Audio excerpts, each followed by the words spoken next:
There you go. I said, you cannot do that to me.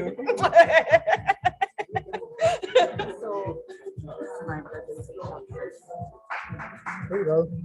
Are we live? We're live. Sunny, we need to send this link to. I'm just wondering how we can do it such that it's clearer out there. The reason, the reason it's not clear, the light. So should we switch off the light? No, the window. Maybe Oh, explain this. anything about it. Okay, this is fine. I'm just talking about the panel. I can't see the panel. Sorry, I'm a bit. Yeah, but see, that's a stage. Oh, right. Okay. See, Right. 1, 2, 3. Let me get something to. Yeah.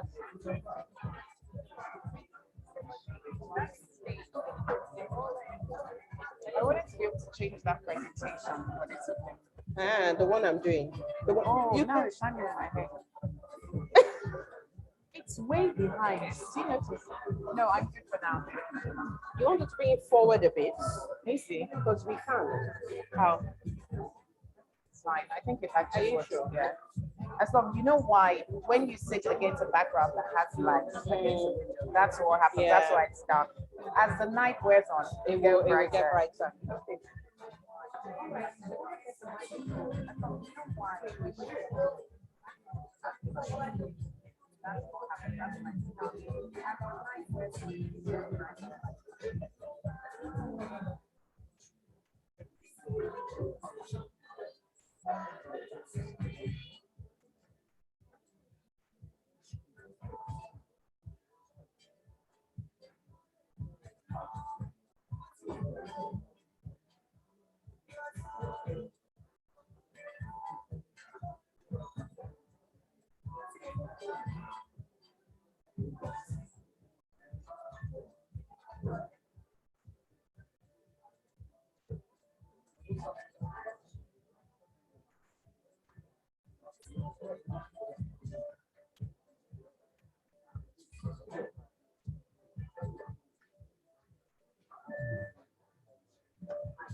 Hello. Hi everyone. Can we all just come round and have a seat, please? Hello.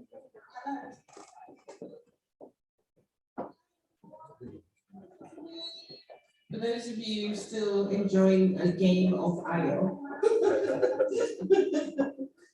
I'm glad there are actually people who can play it. So they come around. Hi, welcome. Come on.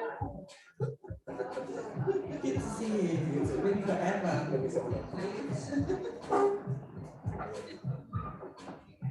So they come around. Right, welcome everyone.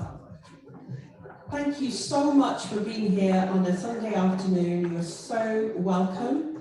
I am delighted, absolutely delighted to be hosting an amazing company this afternoon, Minster Africa, who will be telling you a lot more about themselves and the latest Newtown vision very soon. But before that happens, I have the unique pleasure of welcoming the Chief Commercial Officer of Mixta Africa, Mrs. Rolake Akinkubetileni. Please can you just give her a round of applause as she... Thank you very much, Bolaji. Good evening, everyone. Really grateful that you decided to share your Sunday. You know weekends are very, very precious, especially in these climes. As Bolaji said, my name is Rolake. I work for Mixta. I've been with Mixta for a year and a bit, but it's a company that I'm extremely proud to be a part of and to be making an impact in. We've been in London now for a little over 10 days, the first half of which is spent in isolation as prisoners, but thankfully we've been set free. As you know, it's been quite an interesting last 18 months for so many people around the world, even for us as a business. So it's really, we're really grateful that we had this opportunity to come here. I will have an opportunity to tell you a bit more about the Lagos Snailtown vision. But Mixta is a company that is in business and infrastructure development. Of course, affordable housing being one of our key priorities. And what we hope to do in the coming weeks and months is to build up a following, a fan base internationally, so to speak, not just here in London, but also in North America. And when I mean a fan base, I'm not just talking about those who might potentially want to live the Mixta dream by buying a home, but people who really have some sort of emotional connection to home. The slogan of our diaspora platform is Mixta Best, home is where the return is. And I think we're looking both at the social returns as well as the financial returns from investing in real estate. So I'll leave it there for now. I want to especially thank ETK and Bolaji, a very, very dear friend who I've known for so many years, for putting on this show. I think we had well over 100 people register, so hopefully people will turn up. African time, apparently still in operation. But have a good evening. Please network, engage, and I look forward to talking to you again in a short while. Thank you.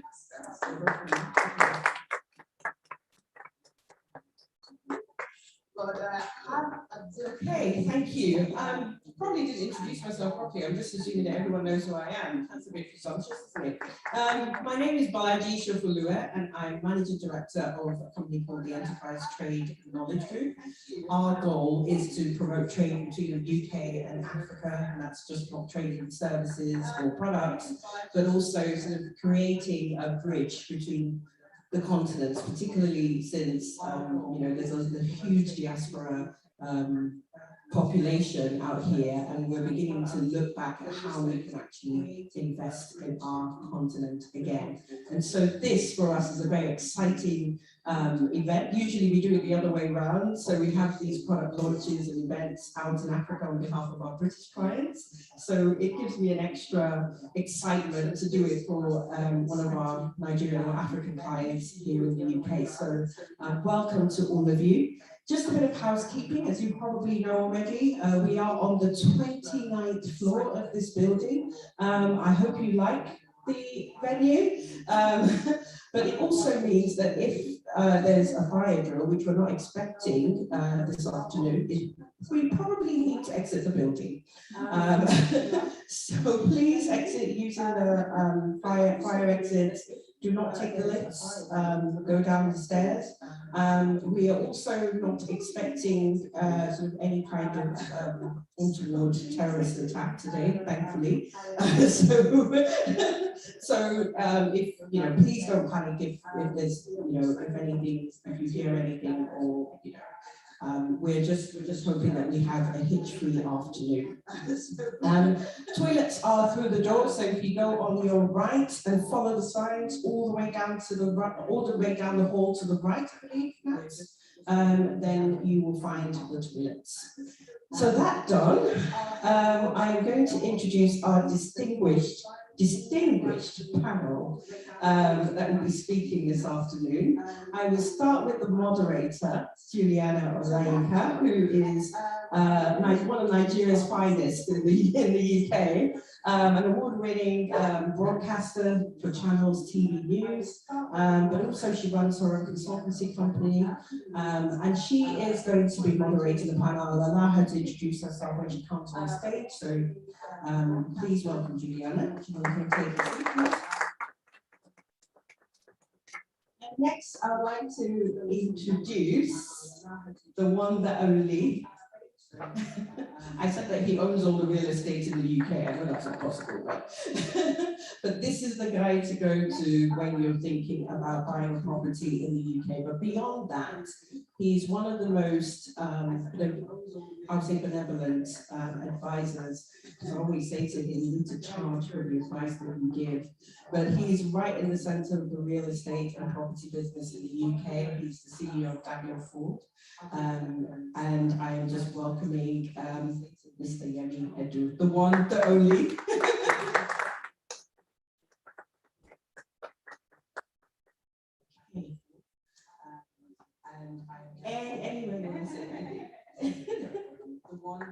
So without much ado, I am also going to invite two other panelists, but I will let them introduce themselves so I don't waste too much time. Edosa Odara is going to come to the stage as well. Please give a round of applause. This is the tech guru in the building. And finally, my fellow entrepreneurship expert from Oxford Business School, Said Business School at Oxford University. Humorly, I'm still trying to learn how to pronounce your surname. But you know, I get it from you as well. So, so there you go. I'm just going to sit on stage as well because I am actually a panelist myself. So thank you very much.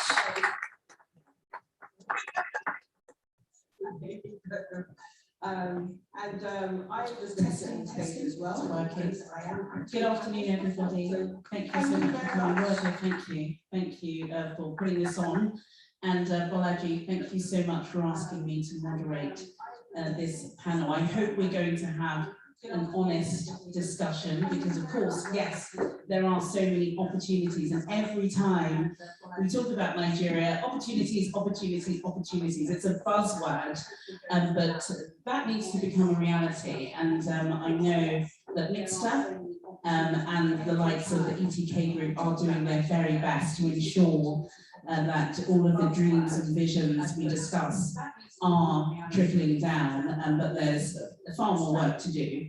And so it's exciting having this discussion this afternoon. In fact, next to moderator, I should have people because I'm going to learn, I'm going to feast on all of you guys' knowledge. So please do indulge me this afternoon. So welcome to everybody. I want to start off with a few facts, just so we can kind of look at where we are. I know that statistics can be distorted, but you know, they are stats, so let's just run through a few of them. So at the moment, Nigeria, the unemployment rate currently stands at 33.3%. I think the kind of global average standard should be about 4.6%. The vast majority of those who are unemployed are the youth. Inflation, a huge word. Anybody that's close to business in the UK and America knows everybody's talking about inflation and interest rates. I believe it's between about 4 and 6% in the UK and America. In Nigeria, it's 17.38% according to the National Bureau of Statistics. Life expectancy, 60. I can see there are a few young people here, so 60 may seem old, it's not. I know Yemi turned 50, so you know 60 is creeping up. 60 is not old. That's the life expectancy in Nigeria at the moment. That's amongst the lowest on the continent. And the economy last year shrank 1.8%. That was the deepest decline since 1983. So that's just a snapshot of where we are. I know we're here to have a positive discussion, but we've got to be realists, and I did want to have a really honest discussion. Mr. Akinwale, I'm going to start with you, considering you have studied strategy at Oxford. We can learn a lot from you.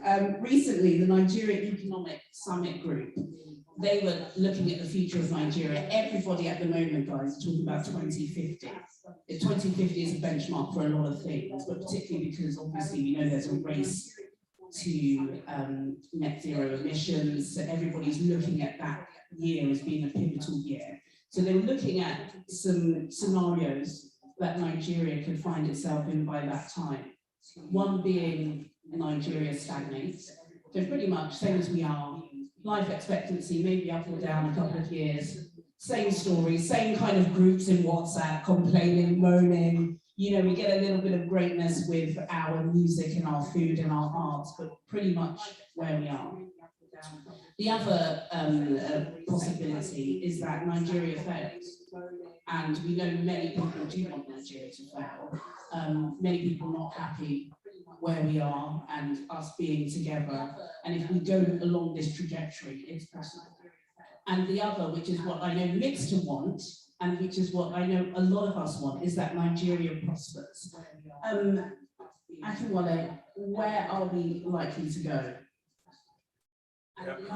Well, thank you very much. I think I'd like to start by Is that Nigeria? It's always good to have Georgia. And I particularly find the vision of Mixter. Thanks for precisely that. Nigeria, as well as on the continent. Health warnings are not a property development. We are gas and power infrastructure development. We've done that for about 25 years. We're in the 9 countries, as well as we continue to believe there's infrastructure of every kind, roads, power, housing, water, clean sanitation, offers Africa and Nigeria, and in particular, the opportunities to get out of this problem. Where we are in our journey, as well as, of course, I cannot tell you where the country will be, but where we could do in the matter of strategy. We have the one opportunity to press reset. Where we are in our journey, how do you do that? Just a bit of a story, but I won't drag. If we go back to the 60s, we had a country called Singapore, and they were blessed with a couple of ladies and gentlemen who decided to lead a vision of the future. Right? And we were faced by poverty, we had civil strife, dysfunctional administration. Malaysia pulled out and dumped them in the ocean. So they had no source of revenue. But they were clear that they had to get out of poverty. So, foundationalists decided rule of law. Malaysia has stronger. Because the man with the woman and the wife has so it has water, it has power, it's a rule of law. In Malaysia has on the dissonance of needs. Because the man with the woman has water, has power, and they focused on that. In Malaysia has on the report today, extreme poverty. They came to Africa in the 60s. Begging for salary, for money for salary. And then they moved to Nigeria, and then went to Ghana, spent 1 week in West, 3 weeks in the south, in the south of Ghana. He got nothing. And then they moved to Nigeria, so they went to Ghana. Today we're reliant on oil. What is keeping Nigeria together? Is this what we have in the south? So you're right. There's the conversation around energy transition, so net zero. But today we're reliant on oil. Capital is just going away from oil. So being able to fund new exploration, you know, so there's always today we're reliant on oil. So I see that opportunity, and it's not so just being able to fund my sense is that the government too many infrastructure, so much agency. So I see that opportunity. Regions by themselves, I sense we have this one opportunity, and I think it makes sense. One of them required so much engagement and here. So I just find out and I'm also a subscriber to some of the I'm very, very proud. And so if you could have ecosystems, one as mixed as beauty, just imagine mixed nation, not just many things required, but the mixed nation, what do you want to see there? Those are the critical questions. So I think that we should ask these right questions, not necessarily provide the solution, because when you ask the right questions, ultimately you would arrive at a practical solution, not just the hypothesis there is trust owners from somewhere else or political solutions. But right question, we need to practical solution. Thank you. Thank you, Mr. Akin Wale. I was just going to say a word that's banned from this panel this afternoon is 2023 and politics. We are not, so we can talk about 2050, but let's just skip a few of those election cycles, okay, please? I'm going to come to you in a moment, Ijosa. Let me go to you, Mr. Yemi Eden. Congratulations, by the way, on being featured yet again on the Power List. I can get a round of applause for that. Massive, massive. And I know it's a huge honour, and I know that there are several British Nigerians or Nigerian Brits, I don't even know what they call us these days, who are on that list, future leaders or leaders per se. As Bolaji said, you know, you are right in the heartbeat of the real estate sector in the UK. I know you've got huge contacts, of course, in Africa. Nigeria is undergoing rapid urbanization at the moment, rapid. But some would say that this urbanization is being fueled by economic growth, but no development. So there are consequences of this urbanization: pollution, deforestation, wetland destruction, erosion, flooding.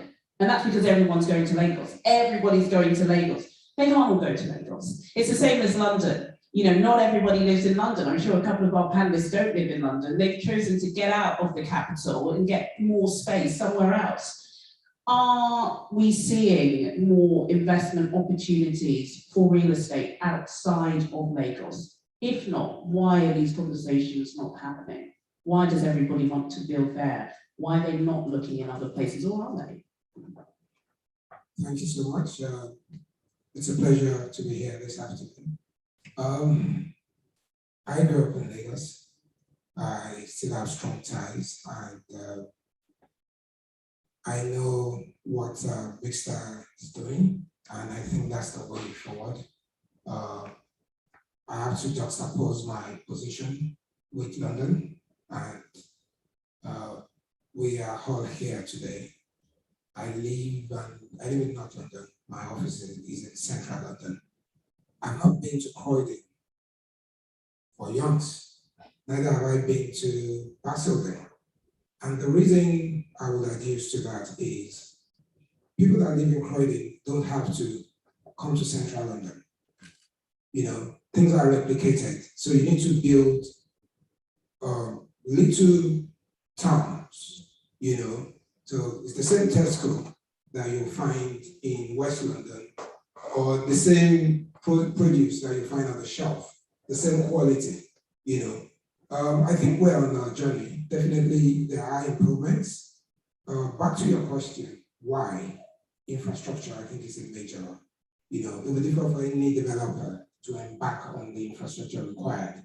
One thing I would give this government, though, is the fact that they've been able to do something about the rail, you know. So if you can plan your journey living in, say, Ibadan or Abeokuta, and know that you'll be in Lagos in 2 hours, and you can leave Lagos and get back home, you know. There are so many people that live in, I know people that work in the city and commute from Birmingham, you know, Rugby, Arlo. So London is actually, in terms of land mass, about the three times the size of Lagos. The only thing about Lagos is that Lagos is dense. So, you know, on the average, some houses you find 10 people. Then if you now go to the real Lagos, you find maybe 100 in one dwelling. So the challenge in Lagos is that everybody converges in Lagos, but the way out is providing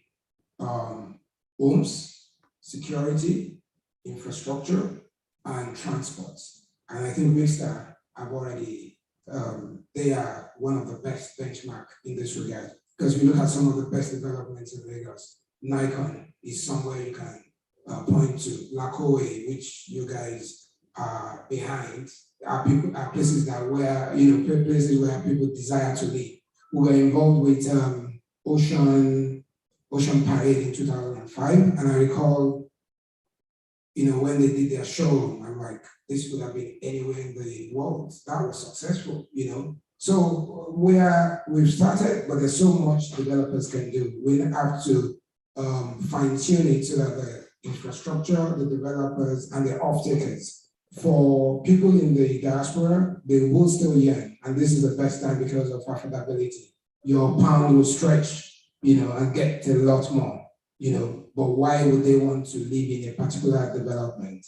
It is that security, infrastructure, and accessibility.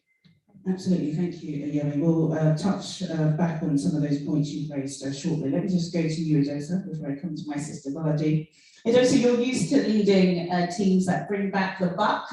That's what you're very well known for in artificial intelligence and data. I don't know if you're a betting man too, but if you were going to lead a team to bring back a significant amount of money from Nigeria, where would you be advising they put that money? Yeah, thank you. I think it's fascinating actually when I look, you know, at this panel, how diverse it is. It's incredible because I'm in data and AI. I've been in that sort of space for over 20 years. We've got property, we've got energy, we've got, you know, obviously we've got biology as well, who's missed everything. But I think it's just fascinating to be here. I think this is the sort of conversation we want to be having, breadth of conversation. So thank you for bringing me into this. No, if I was to, you know, be asked if I'm a betting man, actually, I have been investing, not in terms of putting my money into it, but I've actually had some association, if you like, with Betfair. It's a big betting organization here in the UK and one, a very innovative one at that as well. Where would you put your bet on in Nigeria? I think for me, you know, you've heard some really interesting, I think I can hear just talking about the Singapore experiment, but there's a lot of others we can look at. And I think for me, I mean, we tell the story of Malaysia, we tell the story of, if you like, to a certain degree, India. There's a number of countries out there that when you trace that trajectory through what, as some people would think of the industrial revolutions that happened, everything from steam engine, which was what the UK was built on early on, through to, you know, combustion, to the internet age, and I think where we are now, a lot of people are talking about data and AI and this new industrial revolution. You know, there's a number of countries that were so far behind in places that come and actually now challenging those, like in the West, the big countries like the UK and America, at their own game in some ways. But I think the big thing to think about really is that it's not very easy to, if you were to, you know, to chart that line, it's not very easy to build all of that industrial revolution, all right, and actually come to where we are right now. What countries have done, the likes of Singapore, the likes of Malaysia, the likes of India, is something I like to think about as leapfrogging. And in some ways, we use it as a little example in Nigeria, which I think a number of us here would know about, is that we've leapfrogged in telecoms to a certain degree, right? I think that's a very fascinating thing. I think the level of mobile phone use in Nigeria will beat some Western countries. If you think about how quickly. The other thing which is fascinating when you think about what you're saying there, Juliana, is that, you know, this unemployment rate is about 30%, and of course a lot of that is in the youth. It's not by accident.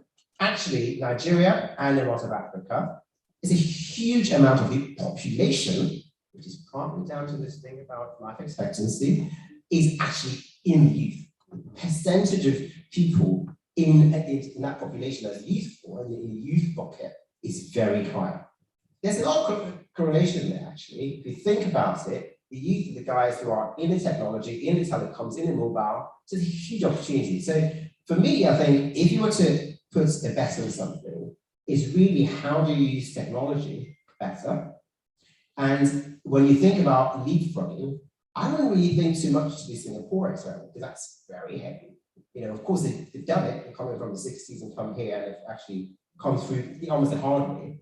I would look at a model like the Indian model, where they've really gone into service. This is something that can be underpinned really by good infrastructure, good technology, you know, and actually that whole service model, you know, really favors a country like Nigeria with the population, vast population that we have, and missing that gap, which is the middle class. I know there'll be lots of talk, as there is more about that as we have carry on this conversation, but I think is where I'll think about better. Thank you. Taking that bet, technology and data is the currency of this era, isn't it? Let's talk about economic performance. Of course, there was a contraction last year. We've seen 3 consecutive growth GDP from Nigeria, Bolaji. Lots of FDI. People are still interested in Nigeria, though there are some concerns. Security remains a huge issue. What is the appetite from the kind of clients that you're working with? Well, I'll say first of all, I'm a glass half full kind of girl, so forgive me if I am quite optimistic this afternoon. I'll start by saying that everyone had a bad year last year. Everyone, it was a difficult year. Well, okay, maybe not Bezos, but we had relationship problems, so maybe we can count that.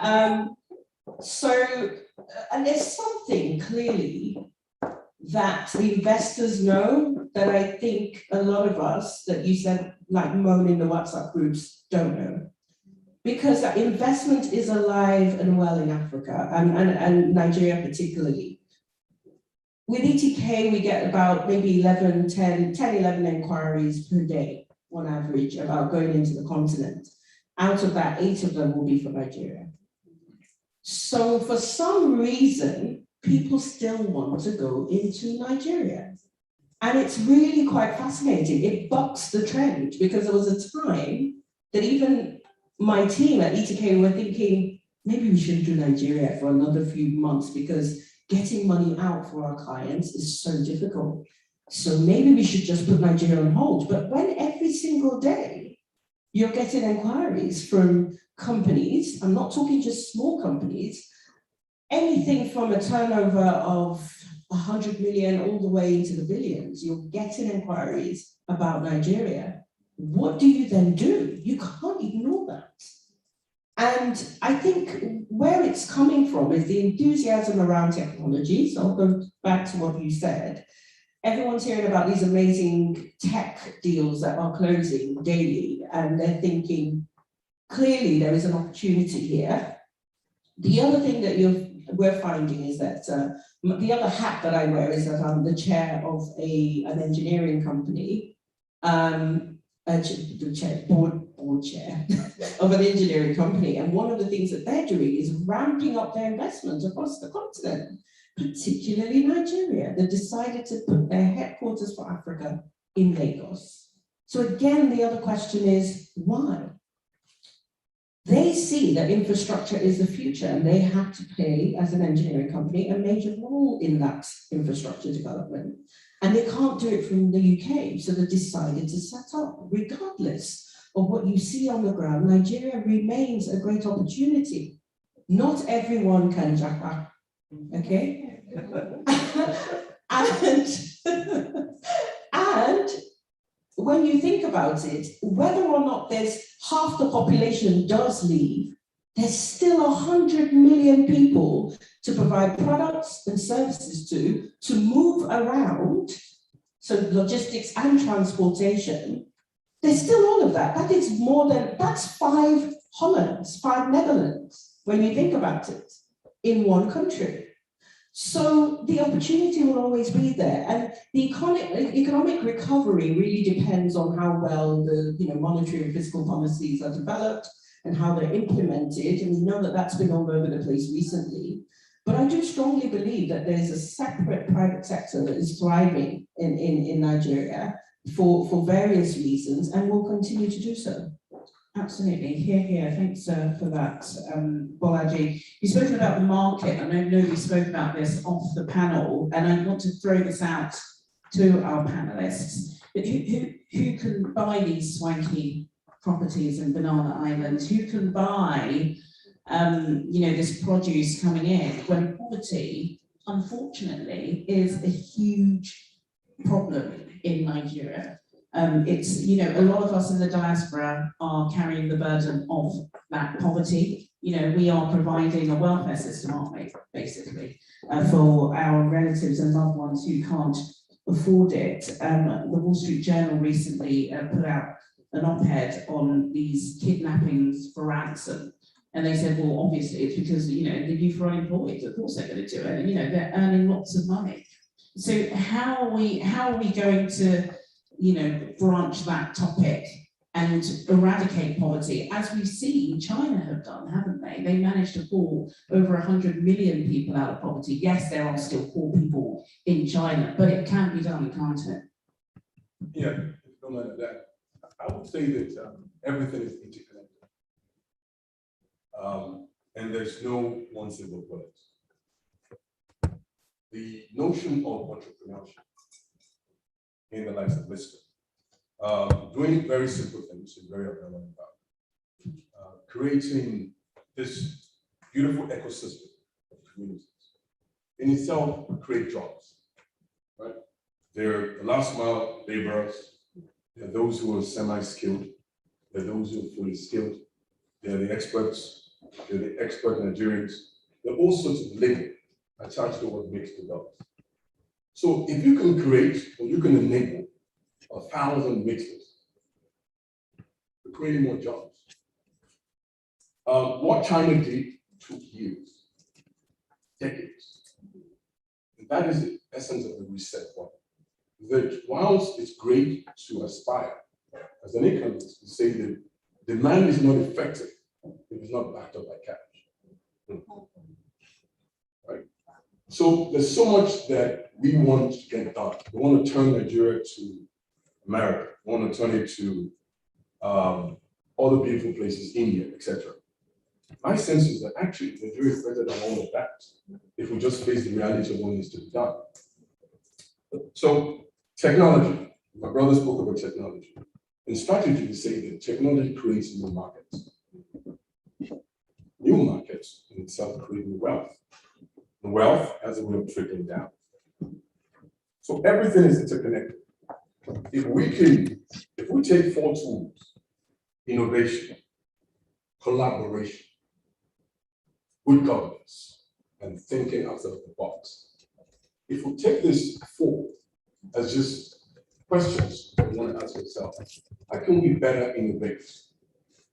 Both in technology, in mundane day-to-day business, incremental innovation. How do I collaborate better? Walkability, for example. How do we support Mixter in the great initiative of building out this Mixter community? You know, can my brother, for example, collaborate to bring the initiative of building and deploy it together with Mixter? Might I provide them power that will enable them to have competitive electricity? You know, do we want to create a mini Mixter Silicon Valley somewhere? So how do we enable collaboration? Now, governance is key, but governance actually lies more with the private sector. That the public sector, despite all its best intention, cannot go forward to actually be rule-based if I, as a businessman, am lawless, if I offer bribes, if I encourage them to destroy someone else's contract, you know, if I waste my energy on meaningless things, how do I move the country forward? So, and it's doing just very simple things. Just simple things, it's not complicated. You don't need to be a Messiah to save Nigeria. You don't need to die. I'm a Christian, so I only want Christ, and He's died and He's risen again. That's it. Everybody else can just add value. And then number 3 is thinking outside of the box. The people that make technology today didn't have precedents. Right? So one of the things that we encourage to think of when we're in college is the minimum. What you've learned is the minimum. How do you de-architect it and build something else? Come up with a new theory. That's why you have research labs. And Oxford is very good at that, right? You allow free thinking. Nothing is absolute. So incremental innovation creeps on you. But most of us want the Messiah to rise, right? With a trumpet and the angels that come from heaven. That's not going to happen. What's going to happen will be doing very small things in simple ways and encouraging others to do the same and not putting anybody down. So if we can focus on ourselves in the private sector, I believe that the notion of the youth, the unemployed youth, is a ticking bomb. You mentioned statistics, 35%. Do you know what that is? Of able-bodied men and women, bright, energized boys and girls, no jobs. They're going to break into your house. They're going to do things you don't want them to do, not because they want to, but because they have too much energy.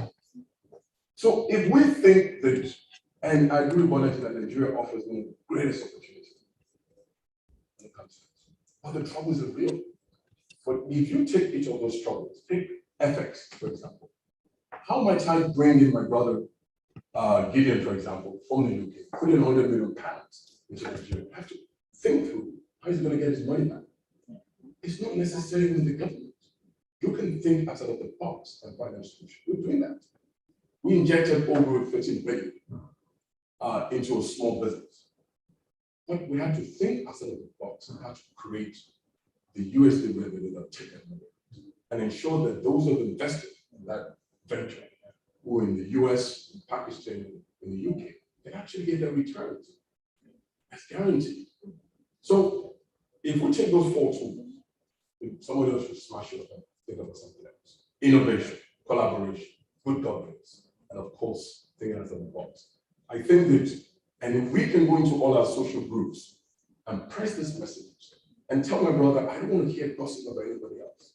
I don't want to talk to my brother even. I want you to tell me the great things he's doing and how we can work with him. If you want to tell me about something bad has happened to me, say that to your wife, say that to your husband, say that to your kids. I don't want to hear it. I think if we force those small things, they're very important because the way you think determines your output. So one of our biggest problems in Nigeria is the way we think. We need to fix it. And we need to start having that conversation. Goodness, put us in church then. Me and I think nearly broke my neck. I think, yeah, Monica might have a new person joining her office soon. Thank you so much. And you touched on some really good points, and I do want to throw this out to the panel again, because yes, of course, we do want to be positive, and I am a kind of, yes, as a man thinking person, so I get it. But there is a reality too. With what you've just outlined, what about the enabling environment? You know, there has to be an enabling environment. Even in the UK, working from home, some people couldn't do it. If you've got 4 kids and you live in a flat, it was tough for you. So yes, you can be an entrepreneur, you can think great, but let's think about those who are really suffering in certain parts of Nigeria, who have the ideas, they don't have that enabling environment. How do we begin to create that?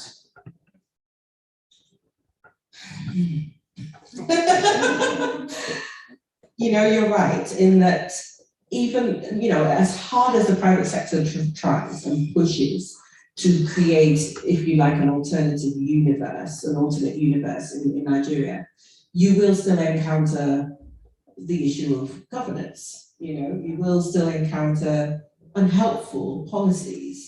We talked about unemployed youth. Quite a number of the youth that took up tech and started doing different things and can't tweet. And then the next thing you know, the government then closes down Twitter. And you're having these conversations. I had to sit in a marketing meeting the other day with one of my clients. We were talking about strategy for when they get into Africa. And, you know, just listening to them, I found myself becoming defensive because they were like, you know, this marketing company that sits in England are like, oh, we can't do Twitter because the government has completely sanctioned it, they've shut it down, so you can't have a Twitter account. And I went, oh, of course you can have a Twitter account. We have Twitter accounts to the extent that we're still trending globally when something happens in the Big Brother house. But I found myself really being defensive, but it was actually true on, you know, at a policy level. Those are the things that have happened, you know, and or when you're thinking about taxes and double taxation or triple taxation in some cases, where you're in a state, but the state imposes their own taxes, the federal government, there's this whole, you know, drama between the federal government and the state governments around VAT and all of these things. It makes things increasingly more difficult for you to realistically operate in the private sector space. So whilst, you know, I am a very glass half full kind of person, I'm actually quite conscious that leadership needs to wear their big boy pants, and they need to do something to completely, radically change the way things are done on the ground. And I think it starts with, a lot of people say, well, why don't you run for president? Because I will not win. It's as simple as that. I will not win. I don't have the clout. I don't have the billions in suitcases. I don't have what it takes to win a presidency. But as you can see on this stage, just looking at my fellow panelists, I mean, you know, one of these people here, if they were ruling Nigeria, would completely turn it around. So the people who we actually want to get into government, and I'm sorry to go here, I'm sorry to go here, it's just not happening. But then again, I do believe that sometimes when you hit rock bottom, the only way is up. I do believe we're at rock bottom level at the moment, but I am seeing certain things. I am seeing the growth in the manufacturing sector. I'm seeing the banking industry dispersing more loans to businesses to build factories. I'm beginning to see locally produced goods that are substituting for previously imported goods. I am seeing that some of my clients are finding it a lot more difficult to participate in the fast-moving consumer goods market because there are local alternatives. And I'm seeing all of those things, and they're very gradual, but they are happening. And so, you know, the hope is that the policies will actually follow, you know, that development rather than frustrate them.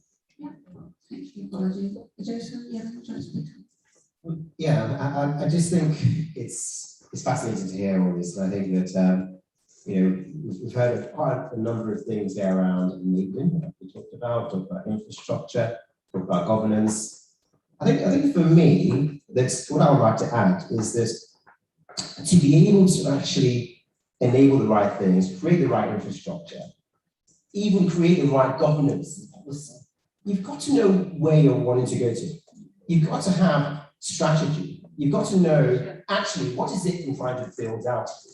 You know, when you think about some of the things that we've talked about in terms of those big models that we can think about that have happened and been successful, Singapore, Malaysia, China, India, you might think that these are impossible examples to give, but at some point, these countries are poor, low-down countries. I know we can't think of them like that right now, but it's because they had strategy and then they executed on that. So what are you enabling? Now, if we think about it, really, you know, even if we have good governance, you've got to know what, you know, if you knew what your strategy was, you need to create policy to enable that strategy to work. And I think for me, beyond thinking, and I think that's what some of these countries actually were bold enough to think about, beyond thinking about the recovery is just like, okay, we had a status quo, and when we went into COVID, we want to go back to where we were. It's not enough, actually. We need a technology, we need a revolution in terms of where we're trying to go to be able to get 30%. We didn't have zero unemployment before COVID. To hit that 30-something% unemployment, you need to do something radical. You know, it might sound, that's what we need to be thinking about. How do you find strategy that can actually burst open and tap into that potential? 200 million people, a third of Europe in population. Where do you get that strategy to then think about how do we enable this through infrastructure, through governance, and through all of the other sort of channels? That's where we need to go. I want to ask, and this goes to leadership, because you talk about strategy and vision, and I don't know if it's because Nigeria leadership is just so opaque with their communique, because they do have strategy and vision. They do. If you look at Akin Adishima, you know, AFDB president, we've got Amina Mohammed, UN Deputy Secretary General, we have Dr. Ngozi Okonjo-Iweala, WTO, you know, chief. They were all part of governance, and they all made it to at the very top on the global scene. So we do have individuals in government that are long-sighted. Why is this not trickling down? Why are people just so scared about the future of Nigeria when really we do actually have individuals at the top leading the country, but it's not trickling down? What's missing? And that's a leadership question. If I can come in, I would like, I'm like rocking the boat here. Everywhere in the world, there are issues of governance in the UK, Germany, everywhere in the world. And I think rather than see it as an hindrance, actually see it as an opportunity. Now, as a real estate person, I won't be going to Nigeria because I want to make money from real estate. Because you can't just make money. If you buy today, if you bought 5 years ago at an exchange rate of 160 to 1 in dollars, you're out. So the advantage Nigeria has is the fact that it has a huge diaspora community that have other reasons, sentimental reasons of buying homes. You know, I've had to market upscale and low scale homes. So I've sold properties in Nigeria as far back as 2005 for $100,000. And at that same period, I sold properties for equivalent of £20,000, which was 5 million then, right?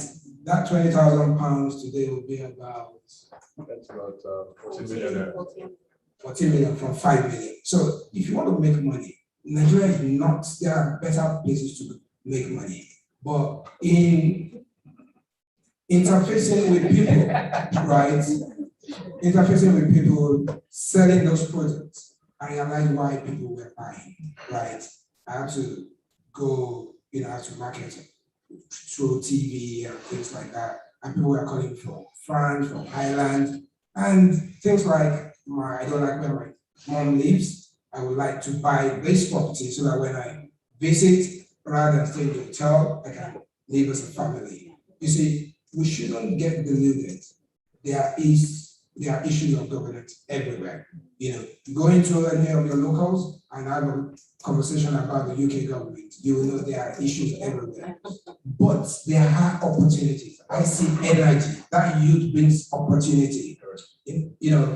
When that question was thrown at you and said technology, that was what I had on my lips. Because you can employ someone in Nigeria for equivalent of £100, and the output they will give you will be better than what you will be paying here at £2,000. They work their butts off. I've been in my office and I've got Nigerian clients, and when it's time to close, I'm the last person in the office. I'm like, what do? You are the boss, and your staff leave the office before you. In Nigeria, nobody dares leave till the boss. So, but these are advantages that are there to be, to be honest. So Nigeria gives you energy, education. A lot of people are educated. Jose said earlier that India is God knows how many hours and what time zone away from here. Nigeria is just 6 hours away. They speak English. All the call centers of EE, Vodafone, and all that are in India, But someone needs to speak for these guys. And, the right fiber optics, the right environment, data, data protection and all that.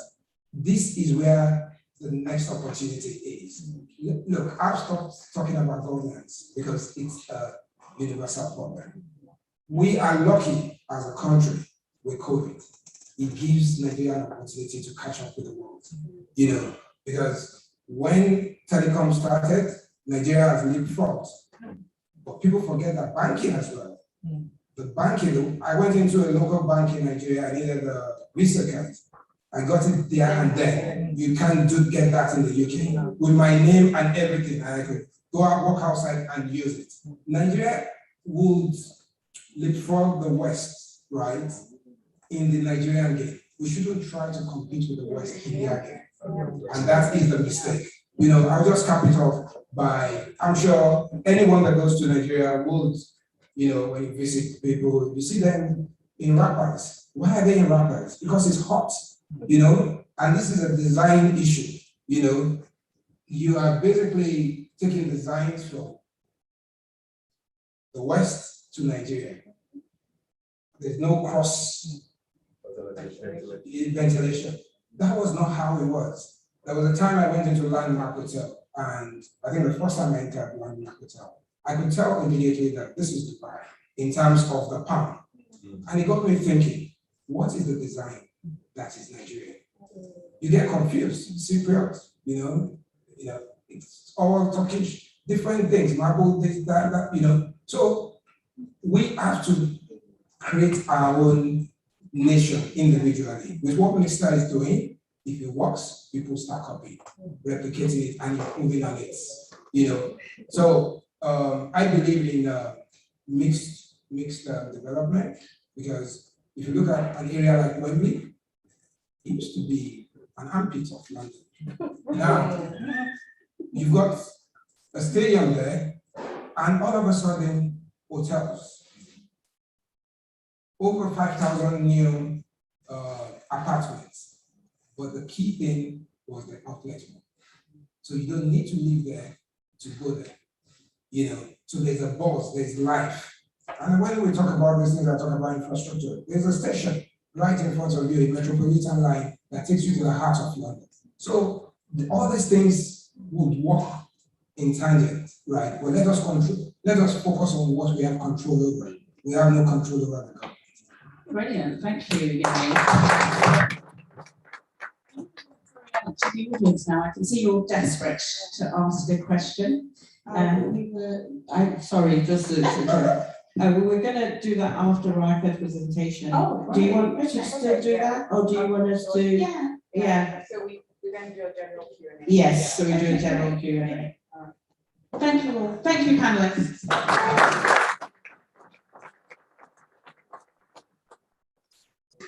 I think we'll actually want to come to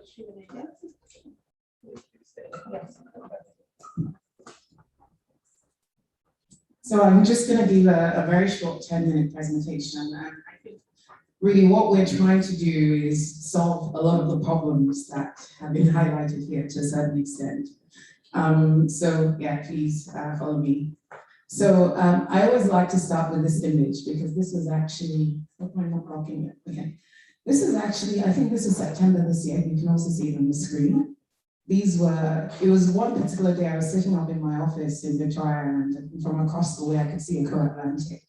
And it was a very frightening day of rain. It was actually monsoon-like proportions. And the picture you see to the top left, that is Lagos Island, where all the banks are. And those cars swimming, literally swimming in water, is the reality of life. I mean, it's incredible when you see these scenes. But this problem is not unique, as we know. 90% of urban areas are coastal. In Africa, that number averages probably about 85%. 1.6 billion people are vulnerable to chronic extreme heat and water scarcity. And we know that for Africa, our carbon footprint is low, but we suffer the effects of climate change the most. These are some of the issues. I'm not going to spend too much time on it, but I wanted to talk about what our real passion is, which is affordable housing. We have our premium and luxury developments, which we leverage and to a certain extent subsidize our affordable housing developments. But the UN Habitat defines housing, affordable housing, as housing which is adequate in quality, keyword, location, and does not cost so much that it prohibits its occupants from meeting basic living costs or threatens their enjoyment of basic human rights. And we at Mixter believe that housing is not sort of this esoteric thing that exists in isolation. It has to be integrated into a broader infrastructure network. So there are two fundamental truths which form the premise of what we do. The first one is that the cost for the average African consumer of meeting all of the above criteria, so that integrated infrastructure and the services, is prohibitively high. But the cost for the developer of building a quality home in a location that is connected and linked to a broader infrastructure network is also high. This is the twin dilemma. So the question is, what do we do? African cities generally have some of these problems. Urban planning, layouts, you hear stories of people in Lagos building on drainage ways. Only recently, in the last few years, Lagos state government has actually started to enforce and demolish homes. In fact, they've even stopped building projects in places like Banana Island, because all these things have long-term consequences, which nobody realizes. And because of the poor infrastructure network, it means that for the foreseeable future, most African megacities are going to be more reliant on cars. And of course, cars, fossil fuels, We know what the impact is. So it's just like a vicious cycle. The good news, however, is that over 60% of areas projected to form urban spaces by 2030 have not yet been built. So what that says to us is that we have a real opportunity to change the narrative at Bixter. So this is our approach to infrastructure development as a company. First, financial inclusion is absolutely key. There's no point in building all these houses if people can't actually afford them. And even when they can afford them, how do they then get on the housing ladder? Second, we need a strong legal and regulatory framework to govern service delivery and construction. As we know, quality standards may be a real challenge. We need resilient economic demand for services. Real estate developers obviously are in the broader context of an economy. Long-term low-cost capital for infrastructure. We're talking sources of capital 15, 20 years, local currency, single digit. That's a tall order, but hopefully technology and innovation, which we've talked about. So I thought I'd just do something a bit interesting. You know, there's some widely held assumptions about how you develop in a city like Lagos, how you build homes, how you build houses, and we're changing the narrative. So here, very briefly, my 5 myths about the Lagos urban dweller, which I wanted to demolish in order to demonstrate what we're doing. The first myth, which is very common, is the pedestrian psychology, that the average Lagos pedestrian is irrational. And this is really interesting when I was thinking through this, because if you're driving on Lagos roads, or if you have a driver, you always wonder, they build footbridges. Why don't these people just get on the footbridge and cross the road? It seems so stupid. Why are they risking life and limb? And one day I was driving, it actually occurred to me, the shortest distance is a straight line between 2 points, right? The other thing that occurred to me is that people are competing for limited transportation. So rational, average consumer, if I climb that bridge, I'm gonna miss that bus. The easiest thing for me is to run across the road. What does this tell me? It's not really about the footbridges. It's about the integrated infrastructure network. There's no rail. There's no rail network that functions. That's the first myth. So it's not that they're rational, they're actually very rational, right? Because it's utilitarian, what is useful to do. The second one is, I found this thing really interesting called the Global Walkability Index. I don't know how many people have heard of, where they rank cities according to how walkable they are. The fact that Lagosians are addicted to their cars, of course they're addicted to their cars. It goes back to my first myth, where's the transportation? You know, someone used to say that the sign of an advanced and wealthy country is not that the rich drive flashy cars, but that they use public transport. And that is something we lack. We don't have a walkable city. And it's not just Lagos. Nairobi probably not as bad. Joburg is doing okay. But even in parts, if you go places like Rio, Bogota, Mumbai, they have some of these issues. Third one, this one is very controversial being a real estate developer because we sell homes. Third myth is that every Lagosian wants to own a home. Actually, it's not necessarily true. I met an investor lady who said something to me. She's a real estate guru in Nigeria. And she says, I buy to rent and I rent to live. And it was just a strategy for her. In this day and age, there's a huge demand for the rental market. So as a developer who builds and sells homes for sale, there's no reason why we can't look at market integration where we work or develop structures like rent-to-own schemes, because they allow us to play in different segments of the housing market. And then one of my favorites, the neighborhood stickiness. Once a phase oneer, always a phase oneer. I'm a South London girl, so when I lived in London, pretty much it was Sutton, Croydon, East Croydon, Broccoli, Beckenham. I spent my time in all those places. And so this concept of that people don't move out of where they are. Now, it works very well here, as you mentioned this whole thing about Croydon. It's true because they've replicated everything in cities. But what people often forget that most of the population that live in phase one now in Nigeria were people at phase one, Ajah, Abraham, Adesoyan, going towards the Ekpe axis, were people who previously lived on the mainland many years ago. But what the government and private sector developers were able to do was to create a new commercial hub. So people felt they could up their families and move to the other side of town. And then finally, Lagosians don't appreciate the natural environment. Of course, we know this is not true. because we built Lackaway and we have over 200 homes on that estate with almost 100 residents living there permanently surrounded by lush greens and nature. So for us at Mixter, this is why we're doing Lagos Newtown. And we're doing it because we believe we can help demolish this myth about a city like Lagos and living in a town like that. So I'm just going to take some time to play you this short 6-minute video, and then we can do the Q&A after that. Thank you.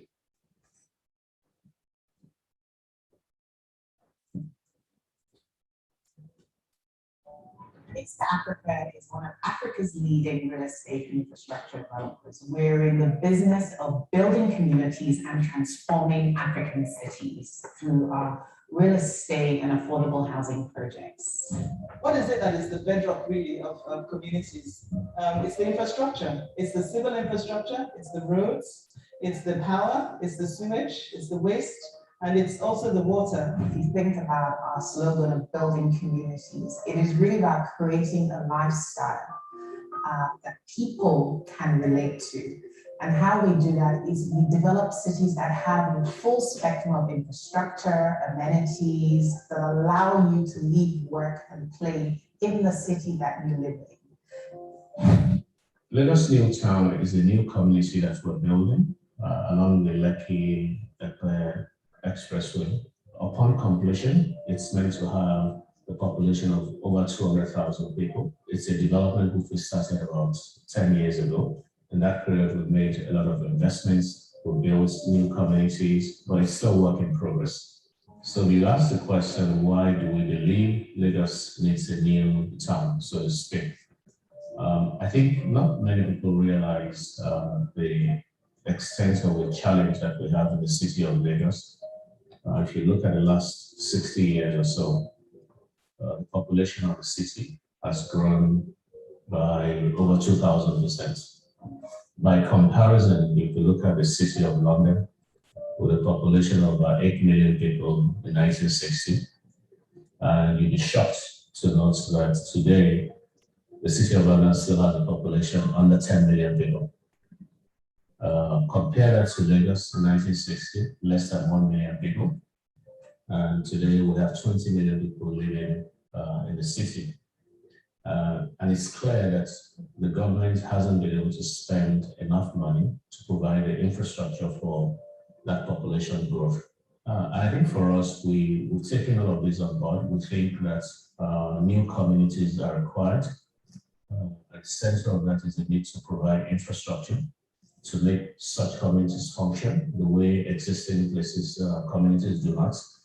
And for me, that's really the motivation to create that new environment that people find attractive, that's able to provide accommodation and business activities for the various income groups that we have in the country. So we see this as an exciting opportunity for us. Mixter Africa has created several communities within the Lagos Newtown development. There's our signature affordable housing project, Beachwood Park, which is a community of more than 500 bungalows and affordable homes, which we sold out on and we're very proud of. We just recently launched phase 2 of that project. And of course, if you're standing on Lagos Newtown and facing the Lekki Expressway, to the top right is our Deeper community.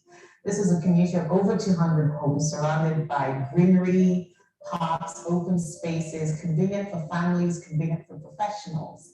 It is also linked together with other communities such as our Lackaway Lakes Golf and Country Estate via a road network that is second to none and strategically located between the Lagos Island as well as the Ekpe and Lekki Free Trade Zone axis. We have our Newtown commercial plots, which we're looking to develop into an industrial hub in the future. So we have large plots available for commercial and industrial use, mostly light industries. They're going to involve fully serviced infrastructure with electricity and utilities and a concrete road network, which we're investing a huge amount of money in developing over the next few years. The development of large communities is not new to Mixter, as we have done this across several countries, including Tunisia, Senegal, Mauritania, Algeria, and Morocco. The favorite of ours is the Residence Isafia in Morocco. Isafia is a high-density, low-rise urban development in the heart of Matsir, which sits on over 130,000 square meters of land. It is an affordable residential community comprising of more than 4,000 homes, commercial and recreational areas, and is home to over 17,000 residents. We're bringing a similar model to the Lagos Newtown development. This is really what it's about. It's infrastructure. It's our ability to be able to give people standard and reliable infrastructure that they can use to access the communities that we develop for them. We've made investment in infrastructure, we've made investment in content, we've made investments in amenities there at that place. We have invested in golf course, as we know, and we've built homes for a variety of income groups in that place. We continue to make that investment because it's a large parcel of land. What we want to achieve is that we will give housing to about 200,000 people. And so it's a large investment, and we plan to be there for the long run. I believe it was William Shakespeare that said, "What is a city but its people?" And at Mixed Africa, we're putting our people and our consumers at the heart of the projects that we deliver. So we have something for everyone. Your young working families, your professionals, your entrepreneurs, your retirees, your high net worth individuals, or your aspirational graduate who wants to get on the housing ladder. And what is a community without an area and a green environment to live, work, and play? So Lagos Newtown has something for everyone, and it is a perfect choice for the smart investor and the smart consumer.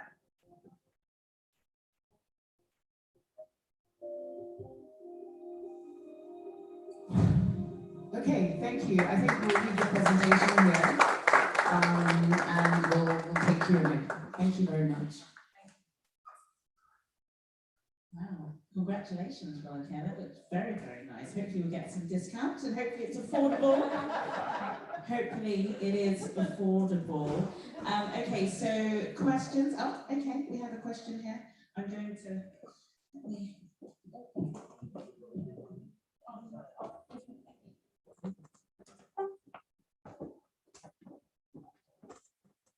Hi, this is not really very short comment because I'm aware of others too. The issue, two issues really.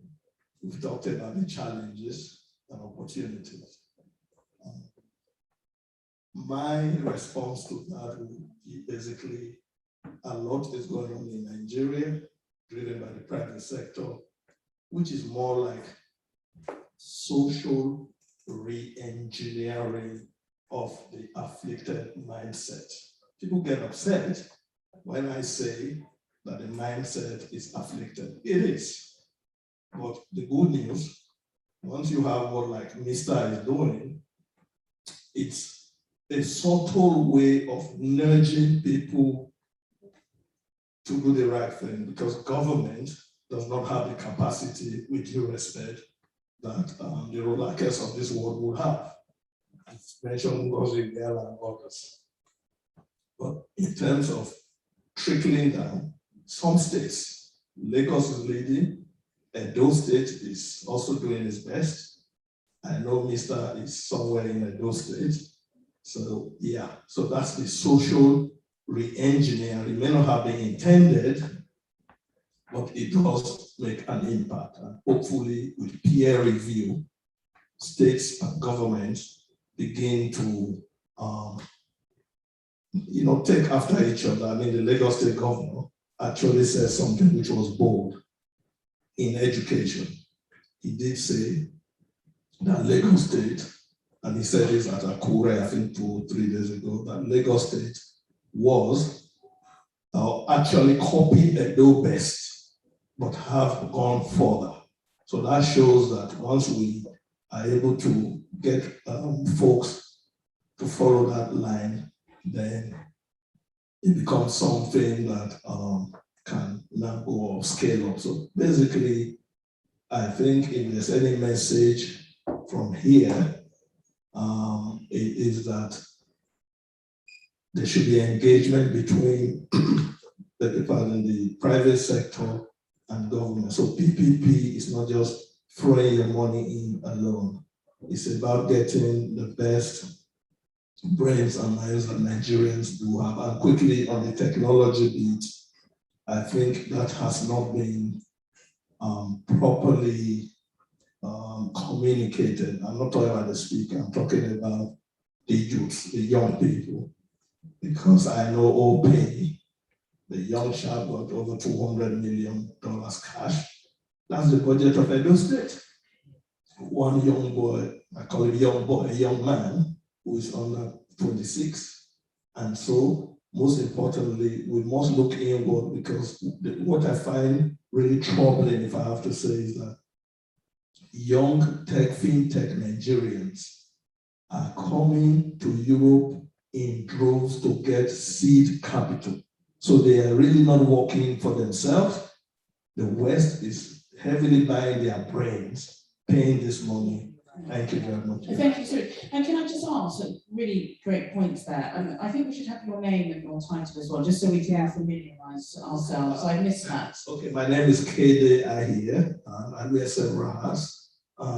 excuse me, a lawyer, but also chairman of Nigeria Magazine, and we're based here in the UK. Thank you, really great.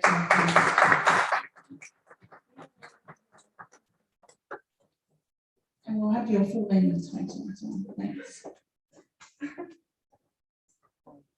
Hi, my name is Bimisala Jones, and I'm probably one of the diasporans you're talking about who don't want to move to Nigeria. As far as I'm concerned, I don't see any benefit in moving to Nigeria. I've been offered roles by British companies based in Nigeria, and I've declined them because I really don't want to go and live in Lagos. When I was in Nigeria, I never lived in Lagos. I don't like the hustle and bustle of Lagos, but one of the things I'm very interested in is the new life that companies like Next is offering. The only comment I have to say and the question I have to say, one is about sustainability and how much you use the resources we have in Nigeria to build all these developments and not just get the resources from external sources to build it, because again, I feel that will slow things down. The second part to it as well is the diasporan society you have in the UK and the US. How much promotion are you doing to tell them about what you're doing? Because all we get are the negative stories about Nigeria. This is this, there's unemployment, you're being kidnapped, da da da. No, it's true. And for that, I don't want to go and live there. And if I could, I'll bring my brother who lives there here. I see no reason why he should be there, because as far as I'm concerned, I'm worried about his safety every day. So we should do more to promote what companies like you are doing, whether it's the youths in the fintech, whether it's manufacturing, whether it's all this stuff. I got dragged here by my friend who is in property investment. I didn't want to come because, again, I think there's more we can be doing to promote the positive stories about Nigeria, and that will encourage more people, not just Nigerians, more foreigners to invest. You had to go at my boss, Jeff Bezos, who I work for. And again, we need people like Jeff and Bill and the Tim Cooks and those people to recognize and invest in Nigeria, not invest in the talent of Nigerians in the UK and in other countries, but actually invest in Nigeria, because I think we have a lot of power, a lot of resource, we just don't use it properly. Thank you, Baby Sola. But you seem to have been sold by Rollercare's flashy video, which is good. Please.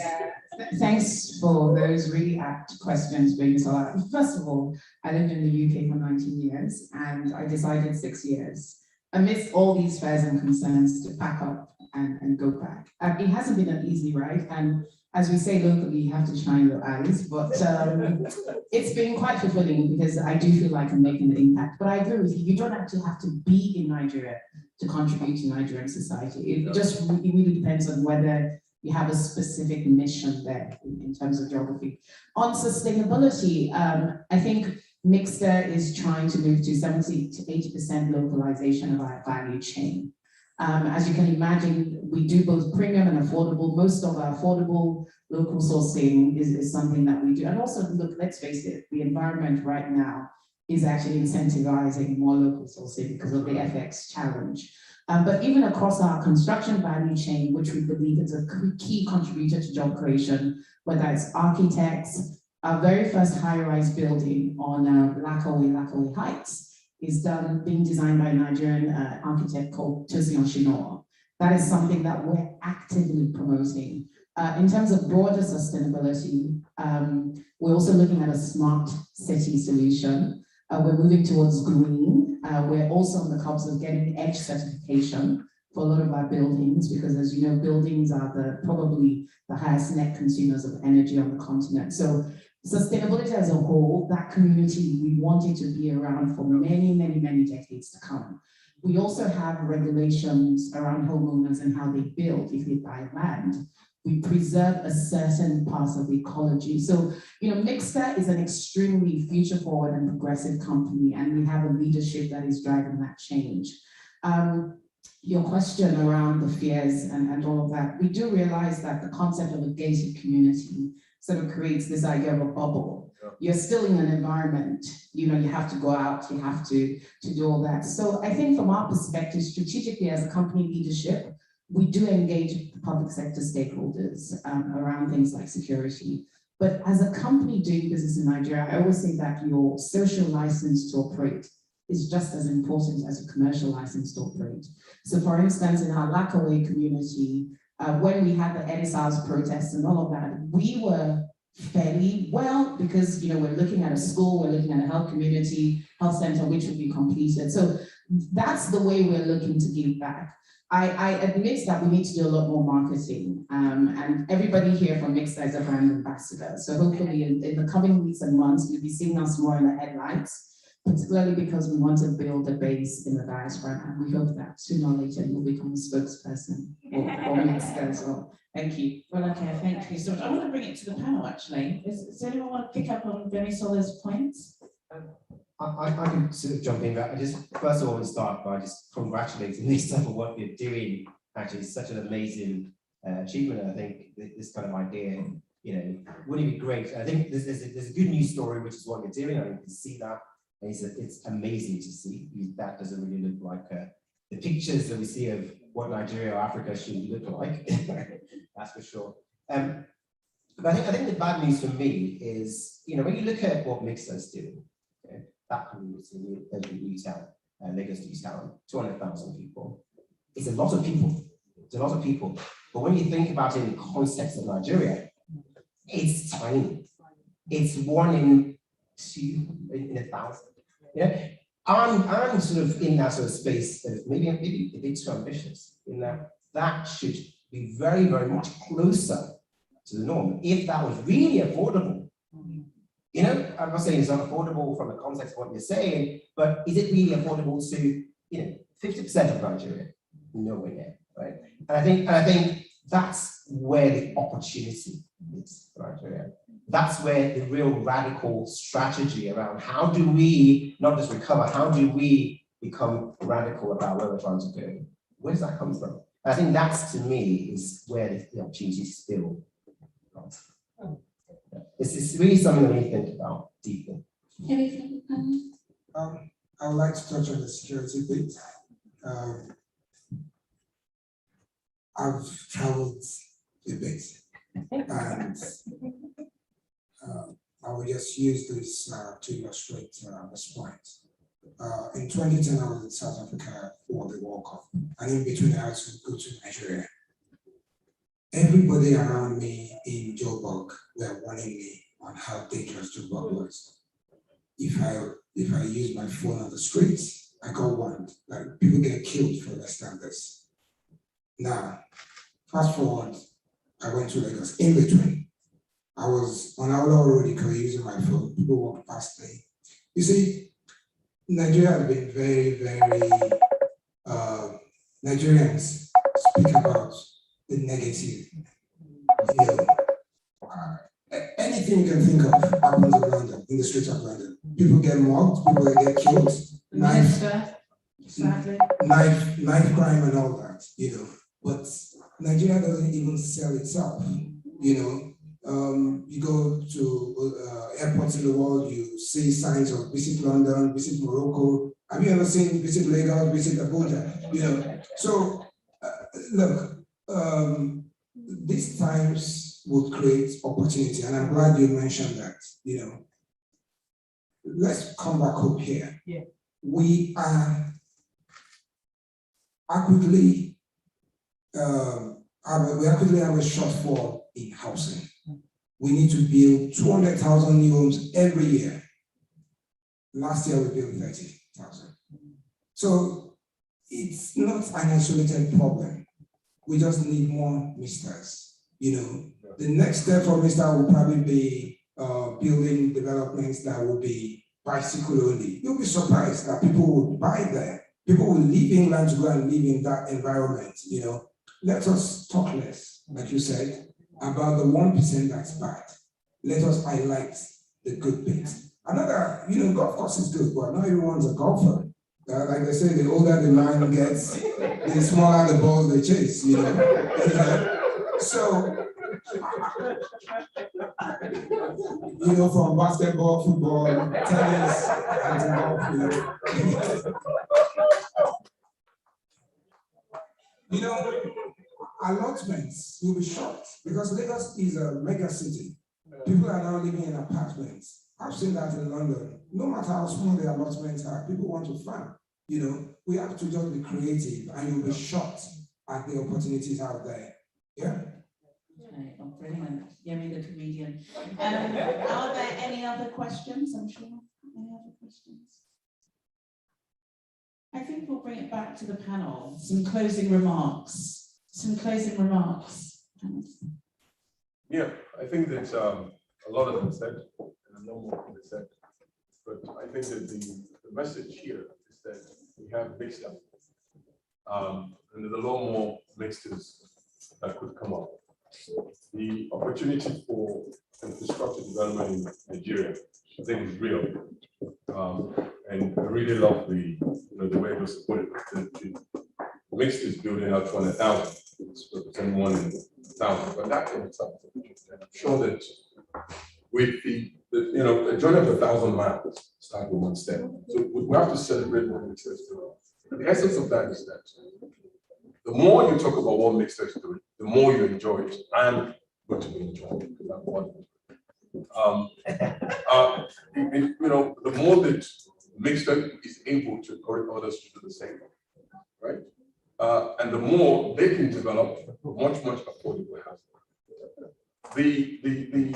The notion of funding is critical. So if we can be like a field that actually self-generated domestic investment. And in Nigeria, there's a lot of capital. There's a lot that the central bank, I'm aware, is putting out there. But are we using these avenues for mass housing? There's a lot of money, single-digit capital available in the country. Of course, you can talk about access. Access is another thing. But if you know where you're going, you would devise practical solutions to get there. So I need to be able to share value.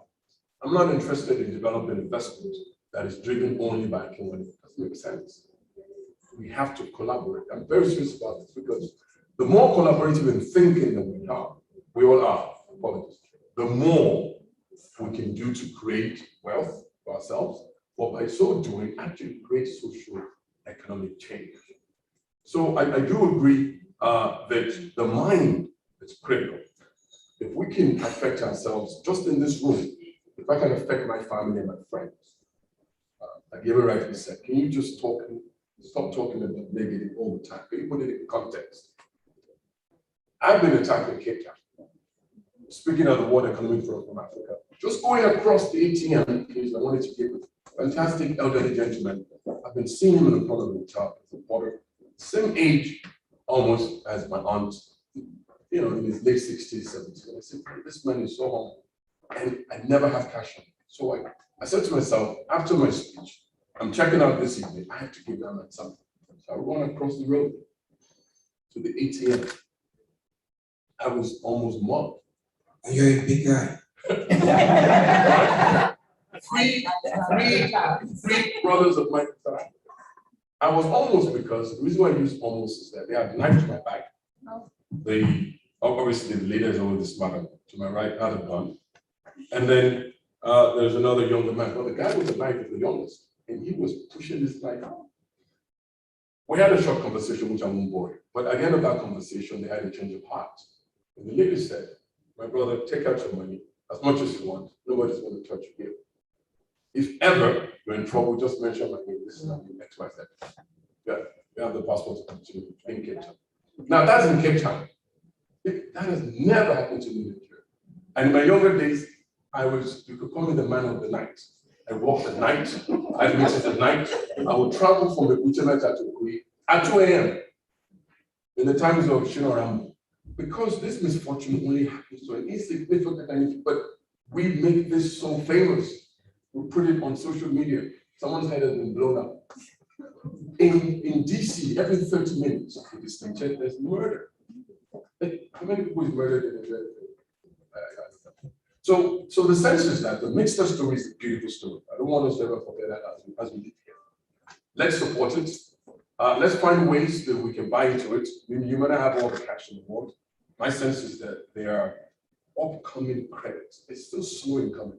But the more of us that are pushing it, and especially with my brother who is a real estate right well, the more real practical stakeholder engagement with the private sector, with the banks, with government, with DFIs, to bring the dollar into Naira.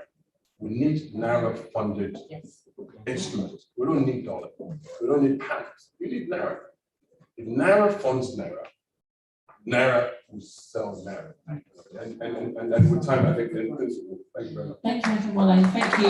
I can see people getting a bit fidgety at the back, and those canapes were too good. I know you want some more. We're just going to round up very quickly so that, yes, we can move on. Yeah, absolutely. I think it's been a fascinating conversation. I think that I think I've said this a few times already, but I think opportunity, there's huge amounts of opportunity. The big thing, which is really interesting, I think, was actually raised by you, actually. I mean, that actually, if you had invested a few years ago, the exchange rate would have consumed it all in terms of any benefit you'd have got.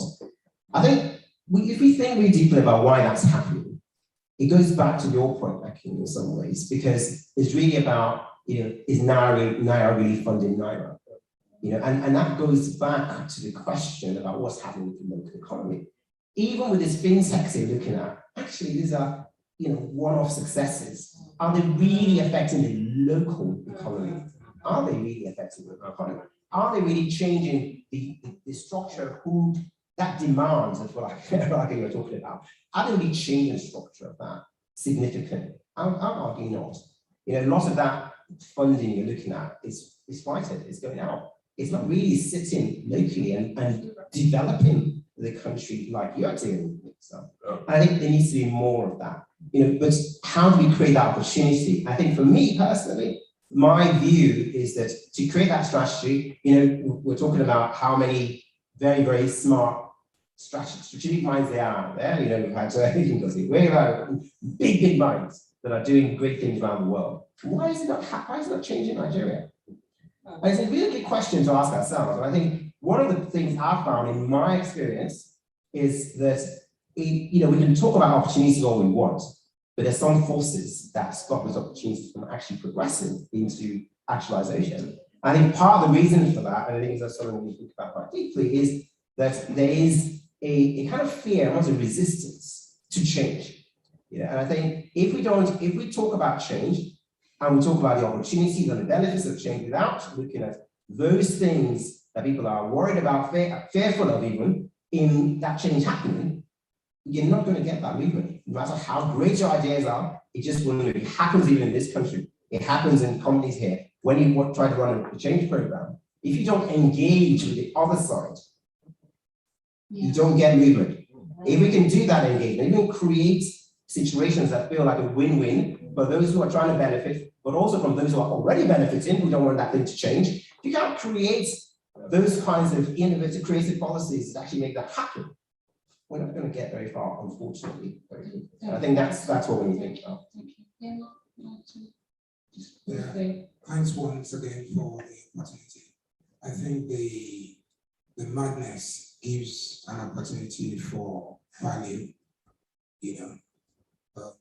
down the road there, we can see practicing. It was a dump, and The beauty of Lagos and London is that Lagos actually mirrors London. You have the north side divide, mainland island, and the core of Battersea is the power station. The poor cousin is in Ijara in Lagos. Same building, same structure. It's been derelict for over 30 years. Same way it was here. So there are opportunities everywhere, and only the bold would win. And you are one of them. And I hope more people will join. Wonderful. Thank you. Well, if you please close for us. What a job. I just want to say thank you to my fellow panelists for being so amazing and insightful, and to Big Star Africa for allowing us to carry this huge innovation into this market in a way that you've allowed us to do. I would like to say that, again, being a glass half full girl, I would wholeheartedly agree with everything that the panel has said, including what Adosa just said in terms of engagement. We're going to really change things. We have to find a way to bring the old guard into the new, and just different strategic opportunities for dialogue and engagement need to be created. But from my point of view, from where I'm sitting, sort of helping companies get into the market, I think we need to start really emphasizing the need to invest locally. So most of the businesses I'm working with now, like, if you're not doing recruitment, if you're not setting up, if you're not doing something that's going to value the local economy, I'm not really interested in talking to you anymore. And that's what we need to start doing. We need to start discouraging capital flight, because this will encourage Naira investments as well, and it will start to encourage companies to actually put their money into the local economy so that it can circulate and actually add value to the country. So that's where I'll leave my comments. Thank you. Well, thank you so much. I think we should have a round of applause. Really wonderful. Thank you, Akinwale. Thank you, Adosa, Yemi Adam, Bolaji, and myself, Juliana Olayinka, and of course, Rolika, for putting on this fabulous event. Online. Where are you? Where are you? Oh my goodness. Thank you all so much. I'm sure that's where all of our hundreds of guests are. We're being COVID compliant this afternoon, but it has been really insightful, and it's such a fabulous project that I hope we can all take away and discuss with individuals, especially our loved ones back home who are looking for a fresh start somewhere. So excellent. Thank you. Thank you all. Thank you. What's next? What's next? Is it wine?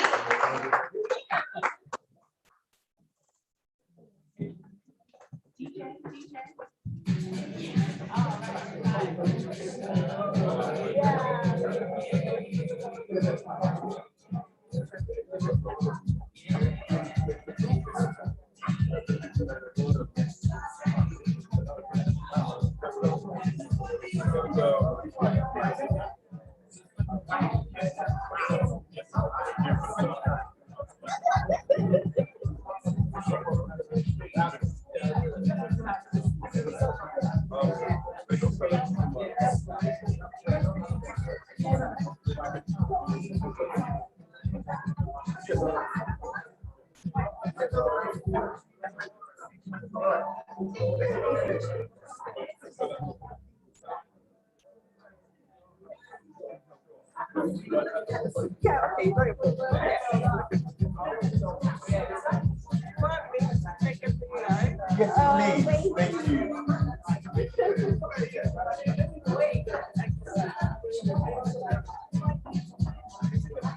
Thank you so much. I'll be. How time are you guys here? Because I want to We come are. over here. Oh, yeah. All right. I'll let you. Okay. Thank you. Thank you. Well done. Very great. Very great session. Such a good session. How do we end this? Where's that song? I'm going YouTube live.